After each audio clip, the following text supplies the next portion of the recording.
Herald at the end of an 0-3 week, but now they've had a week to reset, and we'll see what they can do. But because of that first result, again, it does not have to be instantly come back, defeat the LCK champions. To me, honestly, it's about understanding how Longzhu beat them last time out, responding to that into the draft, not showing any signs of the Fnatic that we saw on the final match day. Making the adaptations around the draft, to me, is the big start for Fnatic.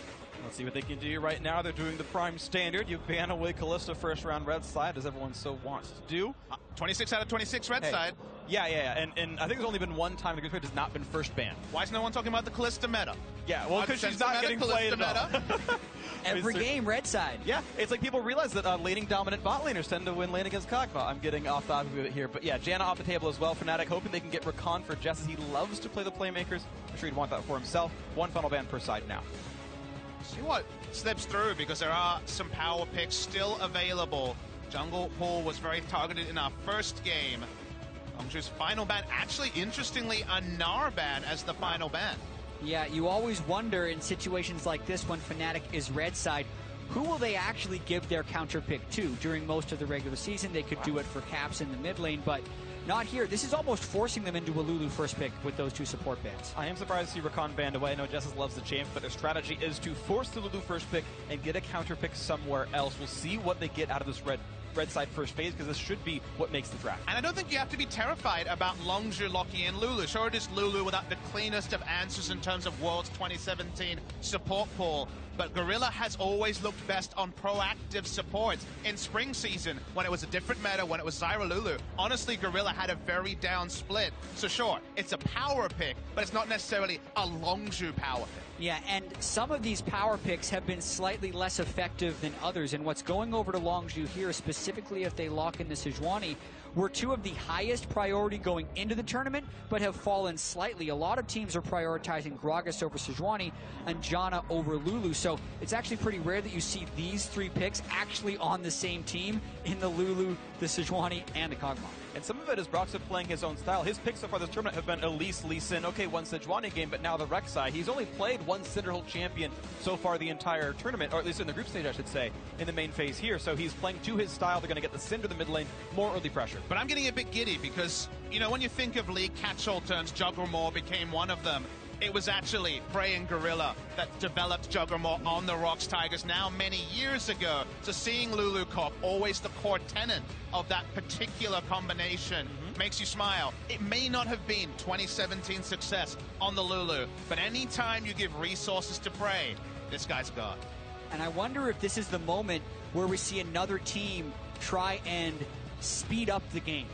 Longzhu was speed running Worlds, but they have been doing it against other teams that are playing slowly. And here, they have what you would look at as a slow composition. But you have Rek'Sai on one side, you have Syndra on one side. They can pick an aggressive support and even counterpick the top lane and really try and go for an early game strategy. And I was actually talking to some of you analysts about how would they approach red side, and they were honestly saying more of the counterpick for Cap's story rather than necessarily picking for Soaz. But Soaz often finds himself in those tricky matchups, giving him the counterpick to at least pick a safe tank matchup. Sona! Sona gonna come through, super good laner for sure. She's so gankable.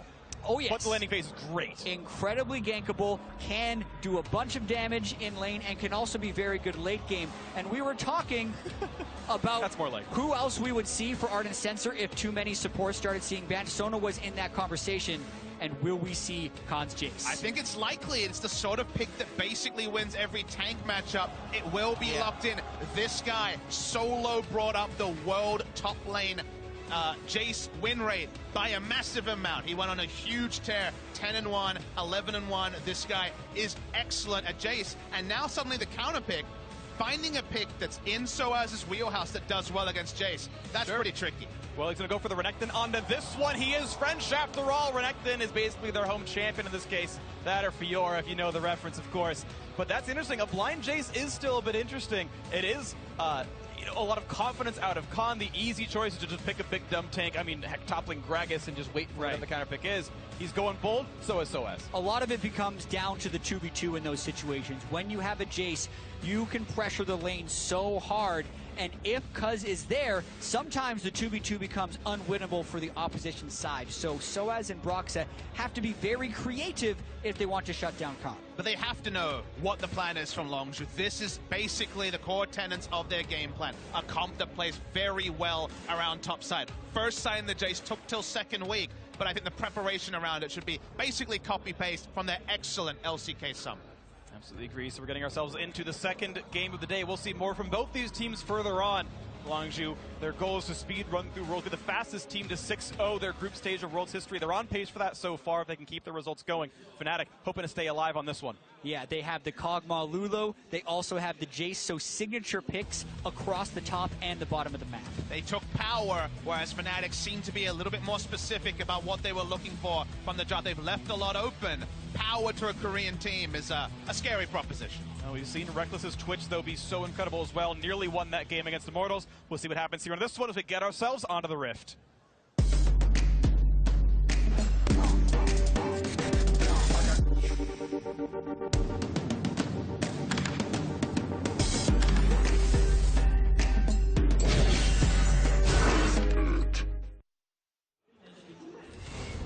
Welcome back to Summoner's Rift, ladies and gentlemen. Game 2 of the day between South Korea's Longzhu Gaming and the European LCS's Fnatic. It's a battle for spots in the quarterfinals. That is the point of the group stage here, making it into the top 8. Neither of these teams have yet secured their bastions, despite having opposite records so far at 3-0 and 0-3.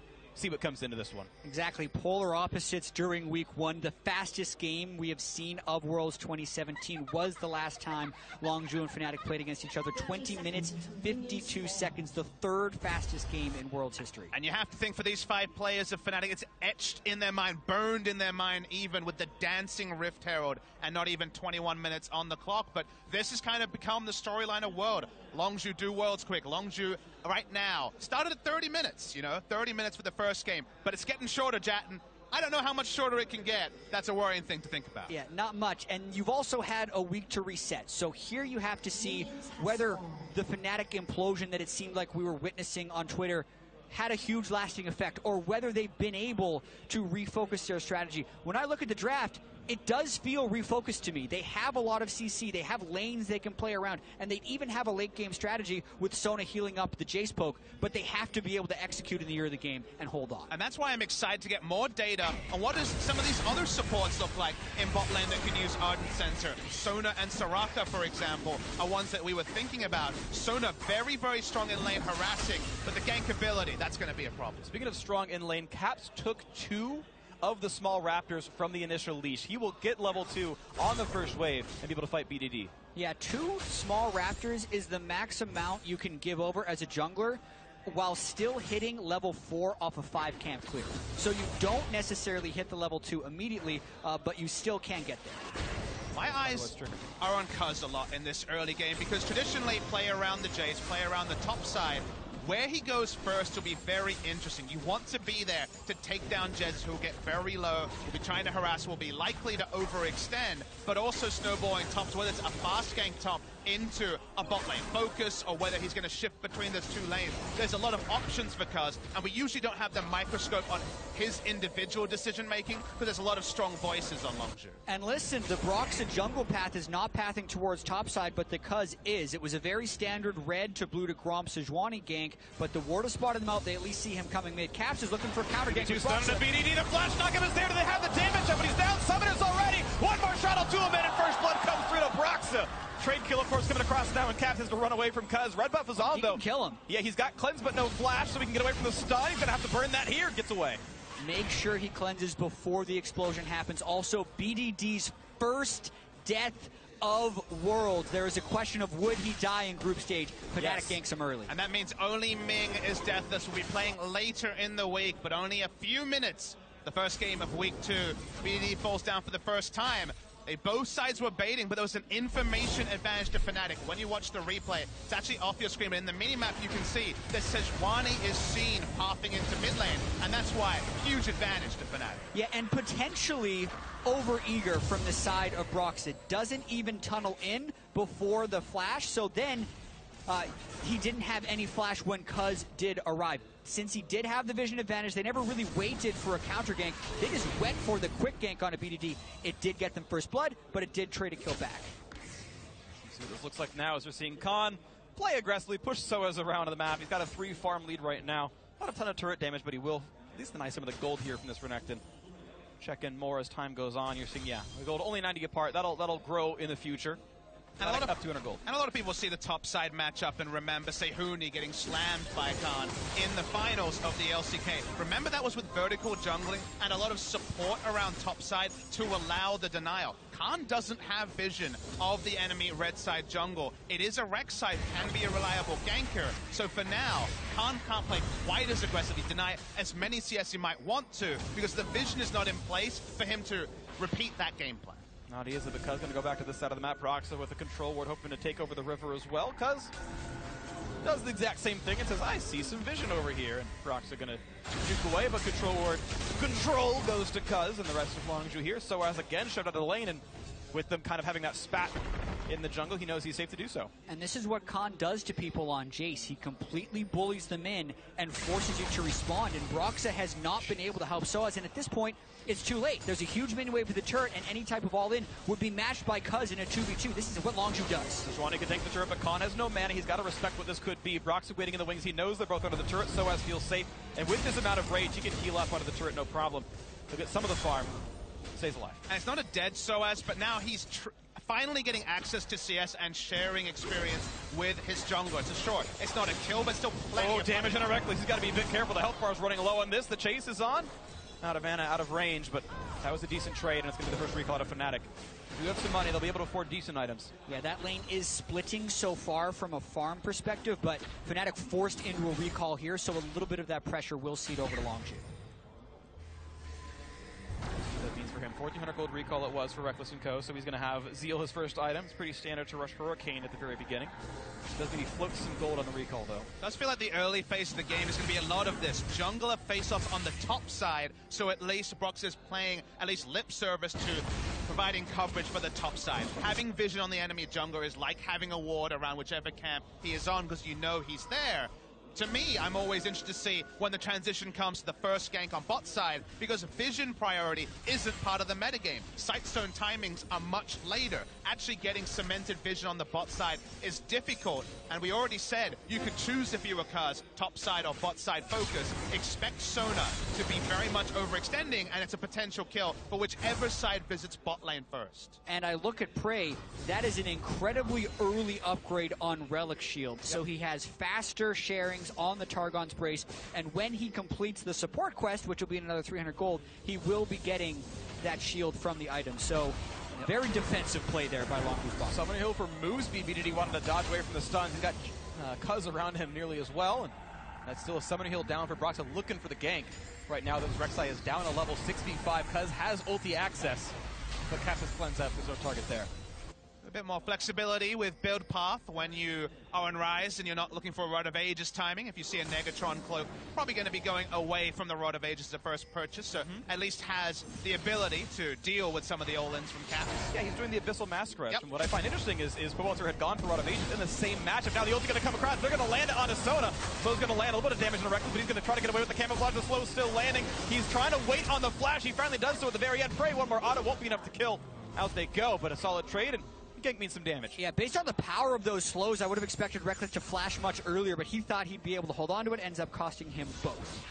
It was interesting to see the choice there from Cuz. Both members of the bot lane, Reckless and Jez, were possible targets. He kind of split his damage, but he hit the CC. Getting both summoners out of Reckless is a very high value, because now, if you're Sona, you're probably going to have to play under turret, not be able to overextend to harass trade like Sona wants to, because your AD carry doesn't have summoners. See the two coming in. They want to fight Cuz. This one's got that shield at the very beginning. Now they're going to knock that one down. The first damage could be there. Trying to ping away and going to stay alive. And here comes Khan. He wants the kill, but I'm not going to come through for Broxa. Ulti to buy some time. He's still brought the wrong side. Yeah, a flash makes through. He has no way out now. So has flashes, but they're already out of range. Khan gets away with it.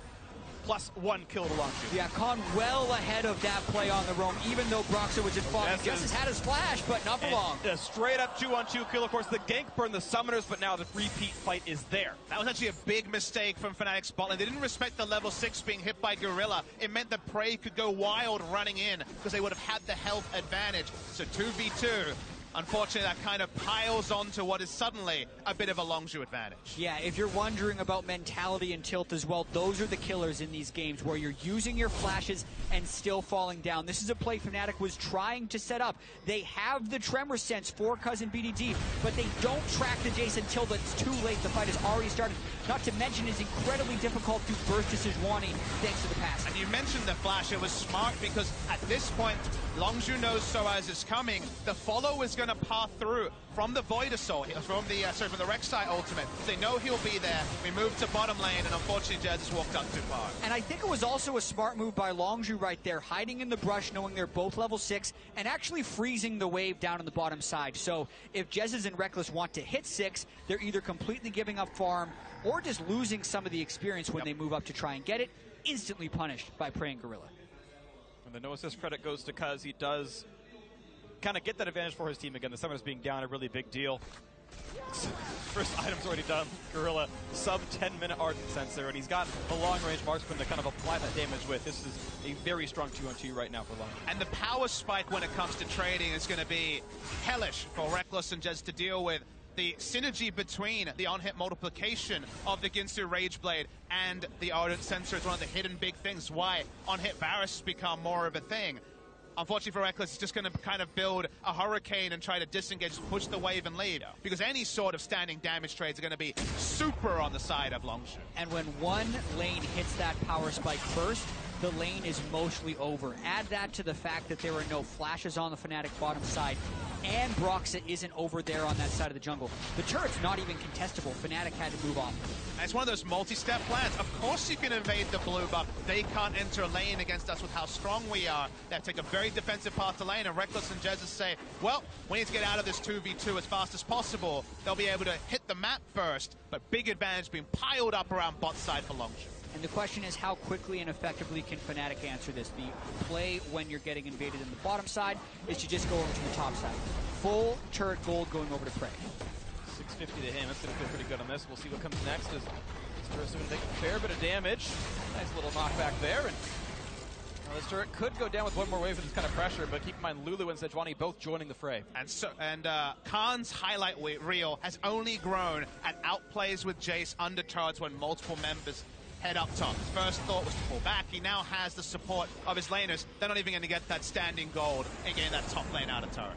Going to stay alive for now. It's going to be the wave caught by the bot lane, the duo of Fnatic down to that lane over there by tier 2. Recall comes through for Prey. Not quite enough for the Rage Blade, but he's close to that completion soon.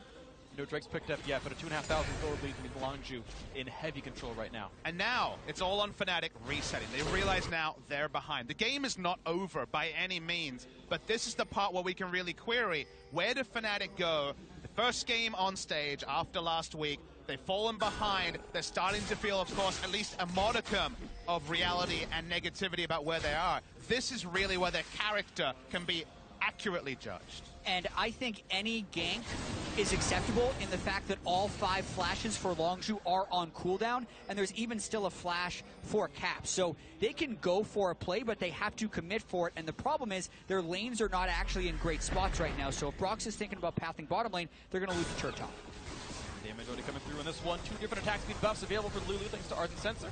Straight for bot lane. I do like Fnatic's plan, which right now is to send the duo lane around and basically play around Jace. When you have someone who on their own will crush lane in a 1v1, don't make it a 1v1, 1v2, 1v3. The price you pay is there are more objectives on the top side that are being focused. A Rift Herald has already been started. There still is a Mountain Drake, but for now, Fnatic are very much second when it comes to actually picking up those big map objectives. Right. Theoretically, it's tradable, but right now it's not happening. Yeah, and Prey, thanks to turret gold and the 1 assist, is 1,100 gold ahead of Reckless. They gave him solo turret on first turret. They gave him solo turret top, compared to Fnatic, who just got 1 turret, and it was shared between the Sona and the Twitch. play now. Khan does have his summoners though. No real threat on the Jace here, but the bot lane turret still being focused a little bit. A couple hundred health off. A gold lead with Rage Blade, 3-15 minutes, means that you have that item early. You don't have that annoying time when you're sitting on a Blasting One as an AD carry and hoping to get the actual combination. So that's why Longzhu were giving the solo gold, because they wanted the Rage Blade to actually be completed. And now Rage Blade on Sensor, that's pain. That's a lot of pain. And he's going towards the next item as well. You expect to be Hurricane, but Double Dagger could be a lot of different options here for Prey. See what it is. Reckless, of course, on the hunt. The champion he's done so well with before. He's been one of the biggest split pushers for Fnatic. Before it was Kennen. The Twitch, I think, works really, really well in that style as well. With a Hurricane early, his wave clears great. Like, this is a spot where Reckless definitely can take over. If he can get some gold, get some items from his inventory, it's going to need quite a bit from Fnatic if they want to win this thing. Yeah, he'd have to get an incredibly good open to a fight, and there's already a decent amount of bruiser-style tankiness that Longzhu has been able to pick up right here. Ninja Tabi and a couple of people. The Abyssal Mask Rise for a little bit of extra durability, both magic resist but also health. We mentioned that on the bot side of the map was an objective Fnatic could take slower. Unfortunately, for lane tempo, they didn't feel they could stay long enough to actually take the Mountain Drake. It adds to Longzhu's advantage. The Rift Herald very aggressively summoned in mid lane. We can't see the turret HP, but I imagine starting at least, actually was actually really the only first burst of damage. I mean, typically Caps is going to have lane priority in this one. Cinder versus Fry is going to have the push. Ooh, Reckless wants to go in on a BDD. He's got Sona behind him. Speaking of Sona, I want to point out she's bought a tier right now, Jess. This is actually a very common build if you're watching like Challenger Sonas and solo queue. The mana pool really nice to spam those spells. Exactly, especially when you're dealing with poke, it makes you even more squishy. It's a very high risk strategy to use. You don't think it would transfer over to competitive, but I do actually think if you were going to play Sona, it is objectively the right build because you need the mana. I absolutely agree on this one. We'll see what comes through as Soaz is stuck in a bit of a 1v2. The Syndra, Sejuani over the wall. I think it's also a reality that boots can be delayed pretty significantly on Sona. Her big play is, of course, the flash, right, for flash ult. But otherwise, she's so far in the back line, she's not poking for priority targets with the Q lock-on in a team fight. She's defensive. She doesn't get punished not having boots like other supports. You actually just don't build boots on a lot of Sona builds because by the time you get into the late game, your E is making you fast enough that you're basically movement speed parity with the rest of your team. This is the Juggernaut work, by the way. Double buffs onto the Kog'Maw, the W and the E from Lulu, and he gets to walk in and frontline and do everything by himself, and you're seeing the glimpses of that right here. Prey can frontline on the Kog'Maw as long as he's watching for the CC, as long as he can get away from Syndra, get away from Sona. Right now, no cleanses, Chain Stun can kill him. And I'd like to call you, Jat, and be like, okay, but what about flash cooldown reduction for the Sona? But the reality is that with how much gold income you get as a support now in this meta, we've been able to track, and supports get about 20% more gold. You need to fill up those items with other things, as well, Cut's going to try and disengage, I guess. Trying to save the chirp by himself. Minions, but this should still fall. Get more auto attacks. The ulti coming across the two-man hit to be a disengage. The number of autos took a little bit too long, so Fnatic burn their first crescendo to get away safely and knock down mid-turret. Yeah, and we'll get back to support items in a moment, but that was just a very proactive play by Fnatic. Grouping with the Ardent Sensor Sona. Very strong play to make. A lot of sustained healing thanks to the tier. Push down that turret very quickly. And it's a good read of what's happening in the game because, of course, Ryze and Jace are both coming side lane this Look at that. And if Sona had not delivered a ton of heals and the summoner heal at the very end as well, that would have been dead cat for a flash down. So Jace and Ryze spend most of this mid-game in side lane. So grouping mid lane was a proactive strategy they could make. Very good to see on the side of Fnatic because, again, we just don't want them to roll over. That game plan is only 3 minutes and 50 seconds, the game time. The last time these two teams met just a few days ago, it seems like this one's going to go longer. No, this is going to be definitely a more than 3-minute game here on this one. Prey and the rest of the company going to look to do what they can. I do want to point out something else that I actually really love. Stormraider Surge, I think, is the best keystone on Kog'Maw, provided you can survive your laning phase. And it means that when you get like 4 auto attacks, you gain the giant burst of movement speed. And that is the only, kiting tools that Kog'Maw has, is just his basic movement abilities, and being able to walk really, really quickly, a huge deal for him. Get the maximum value out of your limited Biocane Barrage, your W duration there. So absolutely. If you like it as a choice. But yeah, the simple fact is if you get 20% more gold as supports, your items start to pile up. You do hit 6 items much earlier, and honestly you want 5 in a control ward slot. So if you don't have space for boots, more actives might be more important for Sona given how she plays. Oh, that's a flash force. I think that's actually correct. It would have probably been a death to Cuz right there. More space in your inventory as well. I think Sona is one of the best scaling supports with gold as well. Sure. That's why occasionally you would see mid Sona or top Sonas actually be relatively effective, but there's no flash on Sona. Longzhu wants to answer that mid lane turret because they're actually being out-turreted by Fnatic right now, even after that start of feeding all the turrets to prey. And the early game has definitely slowed down quite a bit, of course. Not a lot of kills in the last few minutes. SOAS still within 10 CS or so of Khan. Not that Renekton has a godly late game, but it's certainly a pretty decent move right here. Nice stun gonna land. They're gonna look for the follow-through on a Cuz. Will be coming across. Almost going down. Somebody heal comes through from BDD to keep him alive. And out of the backline, SOAS here. Look for the knockers. Look for the stuns. He's gonna try to cut away because the damage up in. And Frey gonna knock him down. And here comes the next one. Jess is likely to fall as well. BDD grabbing himself another one. His first kill of the game, 5-1 now for Longzhu. Longzhu able to answer that spell of Fnatic aggression by having just enough tankiness on all their members right there. We talked about how they have that bruiser level tankiness, and then Fnatic just overdove. They were trying to make two plays at once rather than just focusing on Cuz. And we need to see the replay to know exactly how much information they had about where Prey was on the map. He was in position. If it was a 5v3, certainly you could follow through. But by the time we saw Prey on our screens, Fnatic had gone too far. They felt too hopped up after some nice decision making and some nice objective trading in the previous moments. The mid lane still stays short. So for now, the next step of the plan for Longzhu, actually pushing this advantage, is being relatively at least stalled out by Fnatic. We'll see though, late game scaling, it's hard to say who really has the better of it. All right, now we're gonna watch that fight again from the mid lane. Yeah, so Prey and Gorilla are in the mid lane as they all try and burst Cuz. Everything burned. Heal as well as Leagua. And then knowing Leagua is down, SOAS and Broxah just see it. You want to focus the support because they're so pivotal to kill in this meta. He'd already burned all his heals though, and it left Prey untouched to just unleash, stack up his rage, and get the kill. So I actually don't like the idea, if you're going to run Barrier, of focusing support, because you... Actually, no, I take that back. You're actually right. Barrier is, of course, very easy to keep Marksman alive, so I rescind my comment. Gorilla, the more easily killed of the two, and still it doesn't come through. Yeah, in that moment, I can see why it's happening. I think a lot of other teams have found success killing supports first in fights, but it just wasn't to be that fight. Another Crescendo going to land, but it doesn't really matter, because once again, just like the last time, Blast goes over the wall. Nice steal from Khan, gets a rep up for himself. Walks away swaggily, looks like a gentleman in this one. The game hasn't been all about Khan, but there's still time. His late game Jace has been powerful. It's not just been about his 1v1s, but so as finding free time, he'd be competitive. 20 CS down against a Jace, nothing to really hold your nose up against. Yeah, I think SOAS has done very well in the laning phase against Khan, considering the situation he was put in. But also, in this particular team composition, who is going to be the armor stacker that makes Jace, quote, fall off? Fair. Because if he has the Black Cleaver and all of these armor penetration items coming in with Serrated Dirk, it's really going to hurt. That's going to be over half of Sona's health if one of those rings true. And he's going to have to hit those damage timings actually when the clock needs him to, because there is still a time where Rek'Sai and Renekton will have armor items, and no one on Longzhu apart from Cuz will be really building like that. It will become a battle of front lines because it's artillery 80 carries, it's hyper carries, it's Prey and Reckless on Kog'Maw and Twitch. So his damage, the Jace's damage in fights, is going to need to actually be on point. See what happens into this one. Second items have come online for the bot lane Marksman. Hurricane on the one side and Infinity Edge on the other. These squishies can be popped if the right champions get into range. There's not a lot of armor yet on Cuz, and certainly not on Broxah. Even the Dunglers were a bit more tanky. Meanwhile, look at this, they have a mountain break as well. It's been swept swept out fast. It was spotted though by the blue trigger usage, and Longzhu's gonna cut away for that.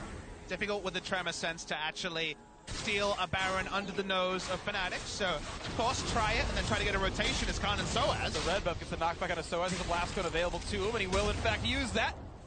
Khan could still be on the chase though, and SOAS, has to run into the opposing jungle to maybe get a recall off. He looks like he will do so. Red buff coming in key right there. You get a lot of use out of that as a ranged auto attacker in Jace against a melee. SOAS is able to escape, just burning his ultimate though. You saw Longzhu check a couple of brushes, see maybe we can find him here. They didn't check all of them. And it was a safe recall in the end. Fnatic take that time to actually get rid of the ward control that Longzhu would put down over this Baron area. It's actually really respectful from Longzhu, because I thought they might say, okay, whatever, SOAS, we'll try and take mid lane turret, but they were worried about being flanked. They just backed away, took easier objectives like picking up the Raptors and making sure Renekton wasn't around. They realize, they feel like they have strengthened their process, confidence in what they're doing. Bit of a zoning Realm Warp there. It might have been a scouting as well. I forget if you get vision off of the targeted end area of the ultimate, but they may have just checked Fog of War with that, if nothing else. But mid lane still is going to fall. That's the turret down. An extra TP in, no stun though. He might have to cancel. No, he does not cancel. He's going to time out. There's going to be the crescendo landing to have the burst damage. Not just yet. The flash forward. They're going to knock down Jets. The Sona is gone, and the chase through going to be easy on a reckless double kill. The bot lane is dead, and Caps might be next on the chopping block. Can they get the attacks in? Almost. The flash coming through to keep him alive, but a 2 for 0 easily. Longzhu to look at the next objective. And this is what great teams do. They realize the Renekton's behind us. No one is going to walk up. Let's move forward. We don't have to worry about peeling back. They did not have Khan there. It did not matter. And now they turn on to Baron. And I think that play displayed the difference in the coordination level of these two teams. The Sona ultimate not being followed up on, the teleport when the Syndra ult had already missed. All those things out of sync as Caps kills Khan on the back end. Gets something for himself. Khan was zoning out the jungle. He lost his flash for that play as well. Caps the same, but worth it, of course, as Prox was part of that fight also. All right, something on the board. Fnatic got their second kill of the game, but this is now a very tough road ahead as Longzhu are far, far apart in this. Yeah, 5,000 gold and Baron. If there is a go button, you expect Longzhu to press it now. Thinking about that last fight. It's probably, actually, if you think about it, it's Lulu W on the Cogmore is probably the go button that we'll see when the 5v5 start. Again, we see the replay. They know Renekton is behind them, but the moment that Prey... range for the crescendo. That's a fair question. They know Renekton's not going to get the backline if they move forward, and that is the decision, the small micro decision of just go forward. They have no front line, is what won Longzhu the fight. This is really unfortunate. This is Khan getting picked off by Caps as well. Just lands the stun, combos him down. Remember the full offensive build that Khan has built to try and get that split push pressure. He's going for more. He's getting his second lethality. Has the Yomu's. Duskblader, Edge of Night's going to be next for that one. Wait, see what it turns into. Ruby Crystal versus another long sword will tell you which one it's going to be. Khan going to keep pushing the top side. Good enough. Mid lane tier 2 to soft fall. Cuz got the last hit credit on that one, so once again Longzhu with the turret kill lead, 6,000 gold up. The Baron buff still on most of their members. Everyone except Khan, who died. He sees SOAS and then turns away. And we've seen very fast ascents when Longzhu have got big leads in games. They often finish moments later. This Baron buff for now, it's halfway done, hasn't led to them cracking the base. So for them actually to be stalled out, to try to multi-step their process of getting the lanes in the right position to make side lane pressure a thing, has slowed down the onslaught. You see Prey already now close to the inhibitor turret in the mid lane of Fnatic. Yeah, that amount of harassment onto the Syndra, as well as seeing a teleportless Renekton in the bottom lane, signals that they can be very aggressive. They also land more poke onto Caps. So here we go. Let's see how much they can get. Quite a bit right here. Prey just has the shields, and of course, it's not only just the health picks, he's got the relic shield, Zargon's Ray shield as well, so he's got a lot of extra HP. No armor on Caps, and now significant armor penetration or lethality stacked onto Khan. So basically going to be close to true damage on his EQ combos, taking about half his health with the last one. Absolutely. No stun quite landing on Prey. The mid lane still going to do siege. Down about 10% right now. Now SOAS in the fight, but be careful. He's got to respect this one. Getting shot at. Khan really wants his battle. SOAS running out of health. Pop's going to look for the trade, but here comes Redemption. It's going to be the kill. Coming through. Khan gets the credit anyway, and it did land in time, so Gorilla gets the assist. So much coordination by Longzhu there. Redemption is not global. Longzhu pulled back, catching the minion wave in the process to speed it up with Baron to be in range for that Redemption and secure Khan's kill. And you know the comms were, I'm going to fight him from Khan, and Gorilla saying, I'll throw a Redemption. Playing around that particular theater of battle, the Redemption area works a treat for Khan, guarantees the kill as they keep the pressure up mid lane. And that's going to be the turret falling right now. Vector bonus not required. Spray gets that one picked up. 6-3 in turrets now. Longzhu looking to close it out in the near future. Khan getting some long time top lane as well. Yeah, the Baron buff is just wearing off now, but they have cracked the base open and gotten down all the auxiliary turrets on the outside. Mission accomplished so far for Longzhu, and you're in again a situation with Jesse's flash about to be up. Will they try and go Prey? Oh, good blast. Gets away from the crescendo, and a big stun coming to the front line as well. Reckless a bit in danger. Here comes the knockup. They want that fight. They get Prey. That's the most important kill. Now in the 5v4, is there more to be had? SOAS force back. Not quite the kill for Brox with the flash forward. Reckless gets another one. This time it works out for him.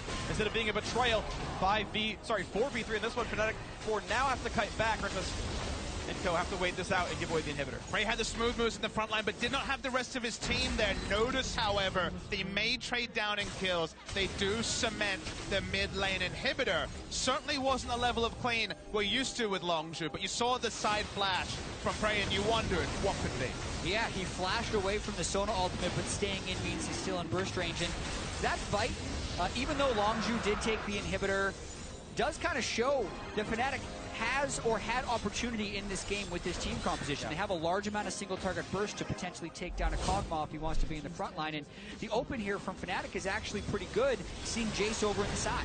And this is Juggermore, the Kog'Maw in the front line. Kaz was not frontlining there. Very nice flash to the side, but because Khan isn't even in EQ range, Fnatic realized they can go. It was actually a 3v5. BDD was also off on the other side, so Fnatic very willing to opt into that fight. And it's a 2-for-1 once Longzhu does collapse with their solos. That reset means much. Another item comes through for Reckless. He's got Phantom Dances, 80% crit Twitch. Again, he's like gonna be the bot lane carry. You saw his damage in the last fight, double anyone else on his squad. He is the one to watch for. And Prey, despite dying early, actually got a decent amount thanks to a Caspian surprise. Probably about 2/3 of that was true damage via the passive, but hey, it is what it is. He's got QSS now in this Kog'Maw, so Prey gonna be even more elusive because his flash is down. Yeah, and we can see Reckless again with these crit items. He has been pretty much the main one doing any of the damage for Fnatic during the group stage. But what's interesting about this is he actually has the lowest damage per minute of AD carries in the group stage because Fnatic collectively has not found very many good fights. It's an amazing contrast to being #1 in damage percentage. It means a high percentage of a low number, but it still means that Reckless has been the cornerstone and one of the few things to shine, even if it was this particular pick that, of course, in the late game one decision really let down his team and the Immortals game. It also often means that the rest of his team is not pitching in very much. But this time, Soaz on a bit more of a damage threat. He's looking to access backline. Caps 2-0-2. He's got a bunch of magic pen as well with the Void Staff done, which is good because Prey has 140 magic resist with his build right now, so it's not easy to get rid of the Kog'Maw on this Cinder, but he will certainly try. It's not really easy for Fnatic to deal with the fact that Jace, you know, he's super big. He's going to go into one lane, and they can't send multiple group threats there because they have a super minion wave in mid lane to deal with, and Longzhu playing around top side because if they get top side control, they can always fall back to Baron. And to top it all off, it's a double Mountain Drake to threaten the Baron with. So Fnatic, if they want to go, actually needs to go now before Khan gets in turret range, because as soon as they start teleporting Saws off the side. They get the knock up on the Prey. QSS is there. He's going to cleanse, not even in for a while, but he's got the shields. He's got to stay alive. No kill to be had. And the front line going to be opened up on the Caps. Gets the first kill. He's on a spree for himself. Reckless stops to grab the red buff. His ulti is now down. Pretty healthy. Comes across into two. Looking for Khan. He's going to kite away. Stays up for now. Prey. But the lead is Prey. Hurricane on. He wants them all. He's got one so far. Jess is next up for the block. The flash forward. A double kill so far for Prey. Third one on the meter. Looking for Caps. He's going to be BDD chasing him down. Gets revenge for the laning phase of Prey. Can't quite kite it away, but 2 kills for Soaz. Might have bought enough time. Broxah staying alive, but here comes Khan. He wants this one. Does the damage exist? He's got ulti. This could be a kill for Broxah. Gets knocked back, pops the ult. Does he have the damage? No, he doesn't. The ace comes through. 2 members alive. With the inhibitor dead, this could be the game closing. How much can they close? That fight was actually so close. Fnatic initiated exactly when they had to, but then Prey waited out all of the CC before unleashing. And you see why teams don't take this approach. The fights with Jace are oh so hard, but one great fight. Vintage Prey frontlining on the Kog'Maw, in and out, will win Longzhu the game. Looks like a 32-minute victory is still going to be a pretty fast one for Worlds 2017 standards. 4-0, the record for Longzhu. Not secure top 8 yet, but dangerously close. Yeah, 11.5 minutes slower than the last time they played Fnatic, but still substantially faster than the group stage average. Longzhu takes